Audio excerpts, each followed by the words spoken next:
ডিভোর্সের আগে শ্বশুরবাড়ির জেলখানা মনে হতো, ডিভোর্সের পরে এখন নিজের বাড়ি দোজখের মতো লাগছে।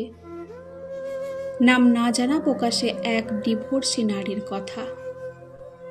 পরিস্থিতি যেমনই হোক, ডিভোর্স কখনো সুখ দেয় না, কমপক্ষে কোনো মেয়ে সুখী হতে পারে না। এক ডিভোর্সি নারীর বাস্তব জীবনী। জানি না আমি কেন লিখছি, হয়তো এই জন্য কারণ আমি চাই আর কেউ আমার মতো ভুল না করুক, হয়তো এজন্য কারণ আমি চাই ঠুনকো কারণে সংসারগুলো ভেঙে না পড়ুক। আমি 19 বছর বয়সী একজন নারী। আমাদের বিয়ে হয়েছিল আমার পছন্দে, সংসারও টিকেছিল 1.5 বছর। আমাদের একটা ছেলেও আছে, ওর বয়স 1 বছর।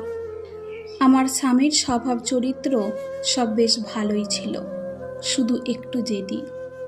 অবশ্য তাও সব সময় না, মাঝে মধ্যে। মানুষ ভাবে ওর বদ জেদের জন্যই বুঝি আজ এই অবস্থা, কিন্তু আমি জানি আমাদের সমস্যার শুরুটা ওর দিক থেকে হয়নি। সব সংসারেই তো টুকটাক কিছু সমস্যা থাকে, ওরকম আমাদের মধ্যেও মাঝে মাঝে ঝগড়াঝাটি হতো, কিন্তু ঝগড়া বাঁধলেই আমি তল্পি তল্পা গুছিয়ে বাপের বাড়ির দিকে হাঁটা দিতাম। বাপের বাড়িতে বোনেরাও আসতো, আর ভাইরা তো ছিলই। ওদের কাছে কেঁদে কেটে সব বলতাম। তখন সবাই ওকে ফোন করে বেশি কথা শোনাতো। আমার ছোট বোন তো রীতিমতো অপমান করত। আমার কাছেও মনে হতো ঠিকই আছে, কত বড় সাহস, আমার সাথে লাগতে আসে, আমাকে নিজের মতো চালাতে চায়। আমার মধ্যে কেমন একটা জেদ কাজ করত। ওর কাছে ছোট হব, ওর কাছে নিজের ভুল স্বীকার করব, মাপ চাইব, এটা ভাবতেই পারতাম না। উল্টো বড় গলা করে বলতাম, ডিভোর্স দাও, তোমার মতো লোকের সাথে কে সংসার করে। তবে ডিভোর্স আমি কখনো মন থেকে চাইনি, ওটা ছিল মুখের কথা। ওর সামনে ছোট হওয়া চাইতে ডিভোর্স চাওয়াটা আমার কাছে সঠিক মনে হতো। একদিনের কথা এখনও মনে পড়ে। সেদিন ছোট্ট একটা ব্যাপার নিয়ে তর্ক করতে করতে দুজনের মধ্যে খুব উত্তেজিত হয়ে পড়েছি। রাগে আমার শরীর কাঁপছে, যা মুখে আসছে তাই বলছি, তুই তোকারি গালিগালাজ অপমান, কিচ্ছু বাদ যায়নি। এক পর্যায়ে সহ্যের বাঁধ ভেঙে ও আমার গায়ে হাত তুলল। এর আগে কিংবা পরে কখনো ও আমার গায়ে হাত তুলেনি, কিন্তু ওই একটা থাপ্পড়, ওঠাই যথেষ্ট ছিল। আমি বাপের বাড়ি চলে গেলাম। আর হ্যাঁ, বরাবরের মতো এবারও আমি নিজের দোষের দিকটা না বলে খালি ওর দিকটাই বলে গেলাম। মানুষের দোষ দিয়ে আর কি লাভ, সবাইকে যা বলেছি সেটার ওপর ভিত্তি করেই তারা বিচার করেছে। পরিবারের সবাই বলল, এমন ছেলের সাথে সংসার করার কোনো দরকার নাই, মামলা ঠুকে দাও। আমি সবার পরামর্শে মামলা করলাম। ওর নামে নারী নির্যাতনের কেস করা হলো। খুব দ্রুতই ওকে পুলিশ ধরে নিয়ে গেল। ওর পরিবার থেকে মুরব্বীরা এসে বারবার অনুরোধ করলো আমি যেন এই কেসটা তুলে নিই। ভেতরে ভেতরে আমিও চিন্তা করতাম, আচ্ছা আমার স্বামী কি আসলেই জালেম? ও কি কোনোদিনও নিজে থেকে আমার গায়ে হাত তুলেছে? আমি যদি ওকে এত খারাপ কথা না শোনাতাম, তাহলে কি ও আমার গায়ে সেদিন হাত তুলতো?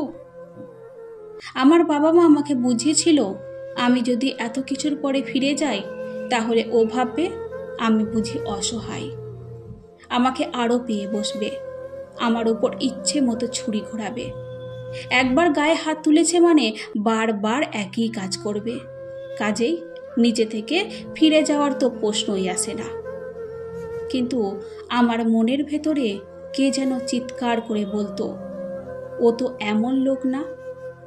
তবে ও যেদিন আমার গায়ে হাত তুলেছিল সেদিন হাত জোর করে আমার কাছে মাপ চেয়েছিল।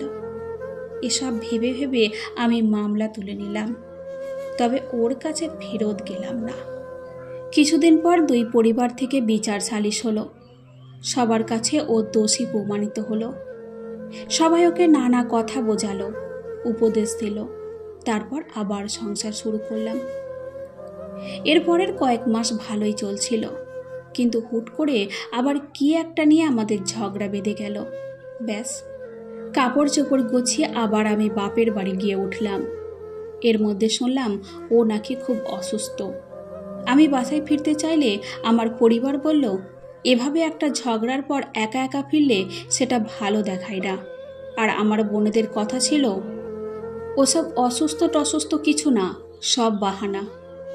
আমরা চাচ্ছিলাম ওই পক্ষ থেকে কিছু আত্মীয় স্বজন এসে ওর ভুল স্বীকার করে আমাকে হাতে পায়ে ধরে নিয়ে যাক, কিন্তু এবার কেউই আসলো না। এরও কিছুদিন পর ও আমাকে ডিভোর্স লেটার পাঠিয়ে দিল। ডিভোর্স লেটার দেখে আমাদের পরিবারের সবাই খুব ক্ষেপে গেল। কত বড় সাহস, মেয়েকে এত কষ্টে রেখেছে, তার উপর ডিভোর্স লেটার পাঠায়। সবার কথায় আমার কাছেও মনে হলো, ঠিকই তো, কত বড় সাহস, আমাকে ডিভোর্স দিতে চাই। ওর সব ভুলগুলো চোখের উপর ভাসতে লাগলো। মা বাবা মনে করিয়ে দিল, ও হলো সেই ছেলে যে কিনা আমার গায়েও হাত তুলেছে। প্রতিশোধের আগুন জ্বলতে জ্বলতে আমিও ঠিক করলাম এবার ডিভোর্সই দেব। কে চায় এমন ফালতু লোকের সংসার করতে? কোর্টে গিয়ে ওকে হেনস্থা করার চেষ্টা করলাম। আমার মাসিক খরচ বাড়িয়ে একটা আকাশ ছোঁয়া অঙ্ক দাবি করলাম। আমি চাচ্ছিলাম ওর যেন দেওয়ালে পিঠ ঠেকে যায়, যেন নিজে থেকে আমার কাছে এসে আবার সংসার করতে চাই। আসলে ডিভোর্স হোক আমি কখনোই চাইনি, কিন্তু জেদ আমাকে খেয়ে নিচ্ছিল। আগ বাড়িয়ে ওকে ডিভোর্স তুলে নিতে বলা, এটা আমার পক্ষে অসম্ভব। ওর কাছে ছোট হওয়া আমি মানতেই পারিনি। কিন্তু আশ্চর্য ব্যাপার, ও আমার আকাশ ছোঁয়া সমস্ত দাবি মেনে নিল। আমাদের ছেলেকে আমি পেয়ে গেলাম, ভরণ পোষণ, মাসিক খরচ, ওর সম্পত্তি সব। বিনিময়ে ও পেল শুধু ডিভোর্স। আমাদের ডিভোর্স হয়েছে আজ 3.5 বছর। ও আবারও বিয়ে করেছে, সুখেই আছে বোঝা যায়। আসলে ওর মতো নির্ঝঞ্ঝাট স্বামীকে নিয়ে মেয়েরা হয়তো সুখেই থাকবে। এখন আমার নিজের কথা ভেবে আফসোস হয়। মানুষের মুখের কথা কখনো কখনো ছুরির চেয়েও ধারালো হতে পারে। ও আমাকে একবার থাপ্পড় মেরেছিল ঠিকই, কিন্তু আমি কথার তীরে ওকে ছিন্ন ভিন্ন করে ফেলতাম।